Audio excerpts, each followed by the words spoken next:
Shadow of Truth, and today is Monday, November the 28th, 2016, and your hosts are Dave Kranzler from InvestmentResearchDynamics.com and Rory Hall from thedailycoin.org.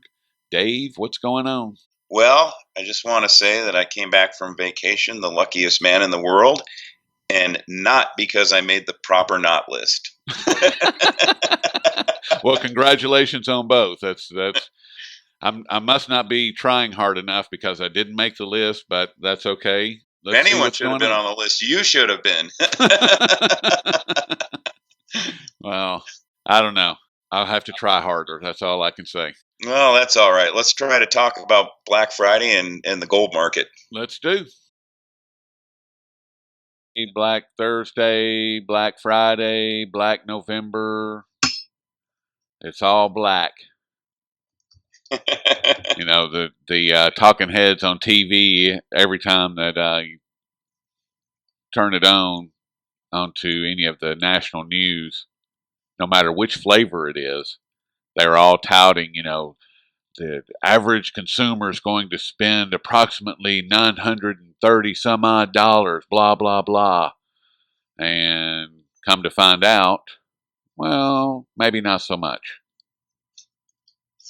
I haven't even looked for any data about what the weekend sales were all about. Well, Wolf Richter's been all over it, and over at Wolf Street.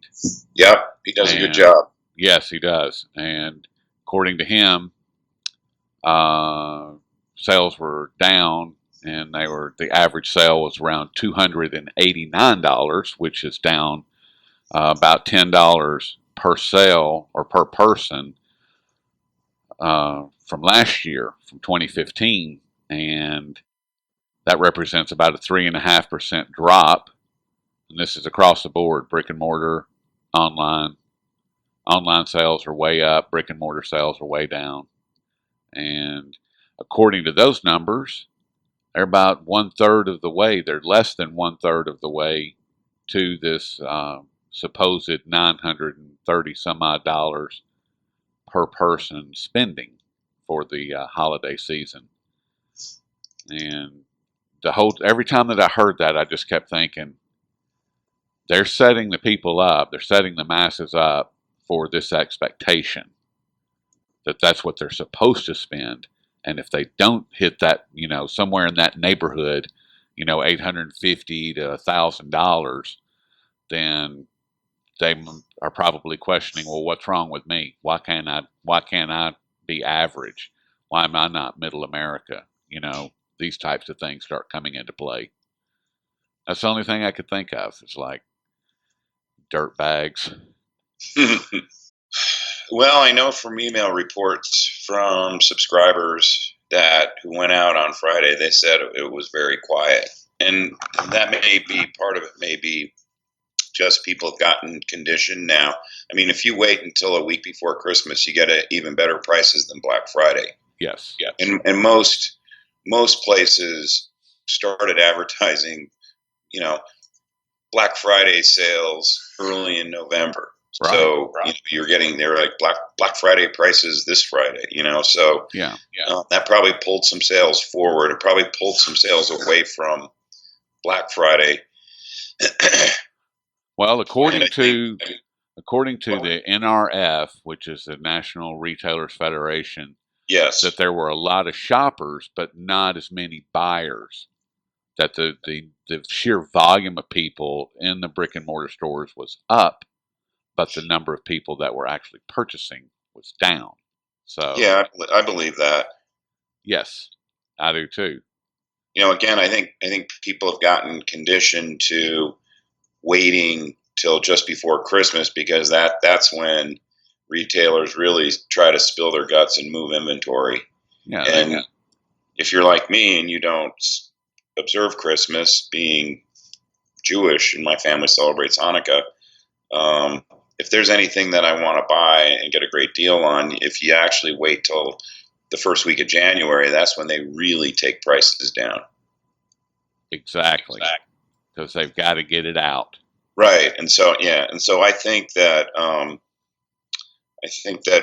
retailers are conditioned. I mean, spenders or shoppers are conditioned for that type of behavior now. So you probably pull some sales out of Black Friday weekend. You pull them forward into early November, and then you push some out till right before Christmas. So that's part of what I think is going on. But it's also the real disposable income of the average household has been declining. It's lower now than it was in 2007. So people naturally are going to have a lot less money to spend on gifts unless they use credit cards, which I'm sure there's been. I know that, I mean, anyone can get a line of credit now. I mean, when I paid for this trip to St. Martin, the first thing that came up was an offer from one of these online personal lending organizations offering to finance the whole trip for me. No credit check, no nothing. No, nothing. Here's your money. Come and get Right. your money. Exactly. I love that. Right. And so, I mean, it's if retail sales have any hope this year, it's going to be because people take on a lot more debt. Yeah. And what could put a cramp in this, and then I haven't seen anyone write about this, but I may write about it because I just thought about it, is that higher interest rates and higher mortgage rates have basically put a huge kibosh on mortgage refinancings. And a lot of people were using mortgage refinancings for cash out to pay for holiday spending, things like that. Yep. Or to pay down their credit card so that they could, reload their credit card for the holidays. Well, I would, again, it's impossible to get numbers, and we'll never know the truth, and we'll never get the real numbers. But I would bet at least 25 to 30% of all refinancings that were in the queue that didn't lock down their rate before rates spiked up after the election. I would bet those refis have been they're not possible anymore. They've probably been canceled. Yep, falling out. Yeah. No longer in the pipeline. So people aren't going to be able to use their home equity as an ATM this year as much as they have in the past. Well, and that's going to affect things. It's funny you say that, because there's some national lender out there, one of these loan sharks, just one of these banks that's using these loan shark companies. They actually say, Dave, use your house is your bank. Those are their exact words. Roll your credit card debt, roll your car payment into your mortgage, because your house is your bank. And when I heard that, I turned it and I said, that's it. We're really close. Because if you remember, that's the kind of nonsense that they were peddling back in 2006, 2007, 2008. That your house is where all the money is. So go and get it. Use that house as your bank. I mean, it's the same thing. So we got to be getting close. Yes, and not only that. I mean, I was hearing ads on the radio the week before last, before I went away. There were ads, and they were still representing that mortgage rates were at all-time lows, which they weren't. They'd already gapped out quite a bit. And U.S. mortgages is one of the big culprits, and one of their selling points to file for a refinancing, to apply for a refinancing, is that you basically have 90 days without any payments because of the refinancing process, and once your refinancing closes, I guess they give you like a 60-day blind spot before you have to make your first payment. And their tagline was, you'll have extra money to spend on the holidays. Yep. And how is that any different than increasing your debt this year to pay for holiday presents? I mean, it's not just pathetic; it's really sad. It's really sad. I mean, because these people just fall for it, hook, line, and sinker, and next thing you know, it's February or March, and the credit card bill's due, the mortgage is due, everything is due. The new Obamacare premiums due. Exactly. Higher Obamacare premiums. Much higher. I mean, we were delayed this morning because that's what I was dealing with because of the changes that have happened, and my Obamacare premium has spiked beyond belief. I'm not using Obamacare. I'm not using that system, but because of it, my personal health insurance premium spiked by almost 30%. Jesus. I mean, and the company that I was using, they asked for and received in the state of Tennessee a 60% increase. 60%. But they dropped out of the larger metropolitan areas of the state. So it's such a scam. It is. Obamacare is such a scam. It's such a disaster. And you think people are broke now. Wait till February when they have to cough up that second Obamacare premium, and they have nothing. Seriously, they got a part-time job. They got a mortgage they can't afford. They got a new mortgage because they just refinanced it to pay for Christmas, and now what? They're tapped. Yeah, it's going to be interesting going forward. If we have some time, I just wanted to discuss gold really quickly here. Okay. Um, I like gold. I normally don't. Yeah, I do too. I normally don't pay a lot of attention to the Commitment of Traders report because it's it's compiled by the government, the Commodities Futures Trading Commission, which is composed of Wall Streeters and their lawyers. And so it's not trustworthy. But then the data that they compile comes from the banks that run the COMEX, that are the COMEX market makers, JP Morgan, HSBC, Citicorp. So another fine, upstanding group of individuals. Yeah, the banks that the taxpayers bailed out and took money from our pockets so they could have nice bonuses. But I've always said, if the banks are reporting the COMEX data honestly and ethically, then it's the only part of their business line that they're reporting honestly and ethically. And that's just not shooting from the hip, because even JP Morgan has been fined for fraudulent accounting. So, but at any rate, I do think it's worth paying attention to in when it makes extreme changes. And one of the extreme changes that it had made before the takedown in the precious metals occurred was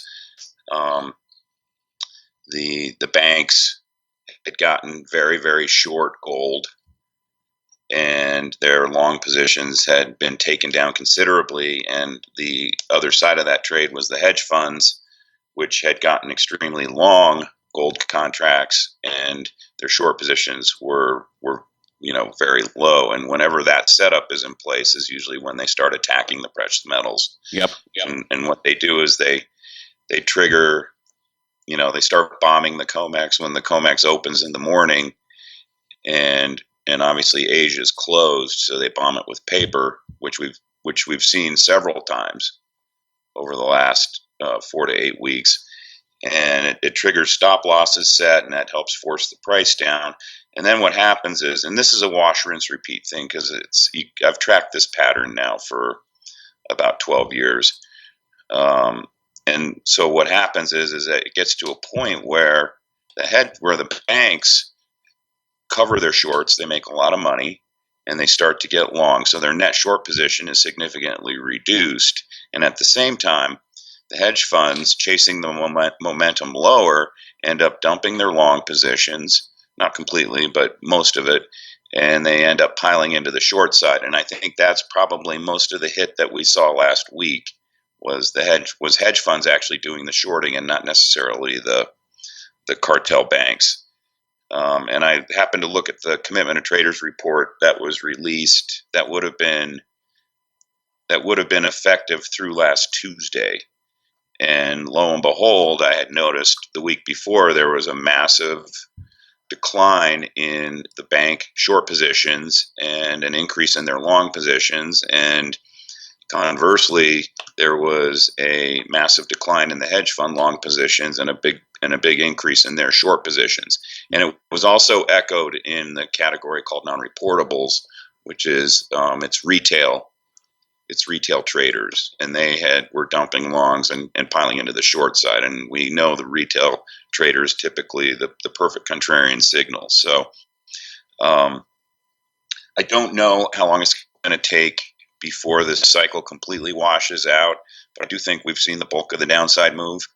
And I think at some point, and I don't know if it's going to happen, I don't think it'll happen this week. I think it's going to take some time for the market to shake off the technical damage that's been done. But I do think we're going to start to see the precious metals in general head higher from here.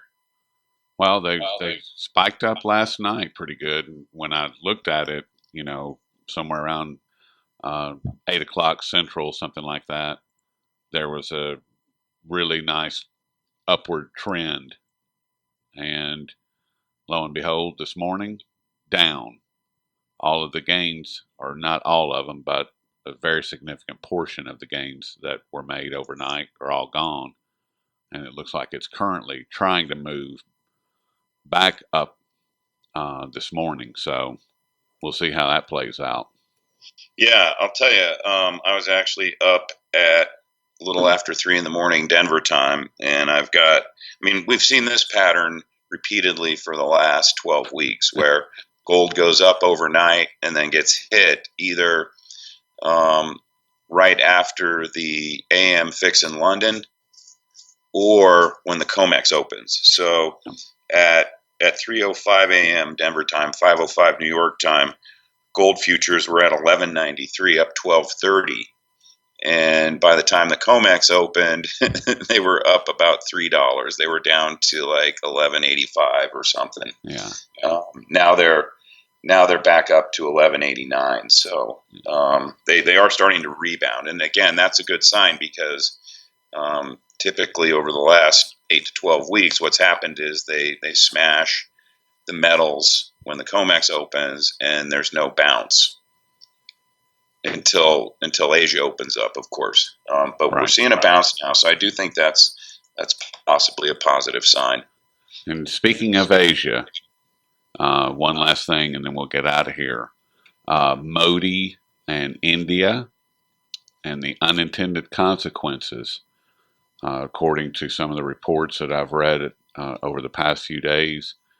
The gold buying in India is completely out of control, and they're talking about martial law to kind of stop everything. And now Modi is talking about taking gold away from the people. And I can't even imagine what it would look like to have 1.3 billion people stomping on your face. I can't even begin to think of what that would look like. I mean, I thought I read a report over the weekend where a member of Modi's government actually came out and said, no, that these reports aren't true. They're not thinking of restricting gold ownership.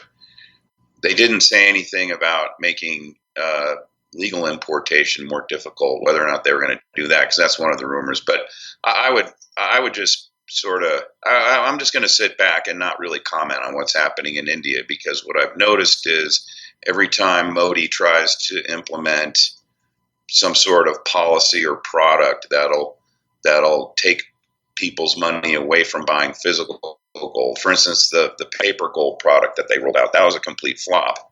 I don't even know if that's being offered anymore there.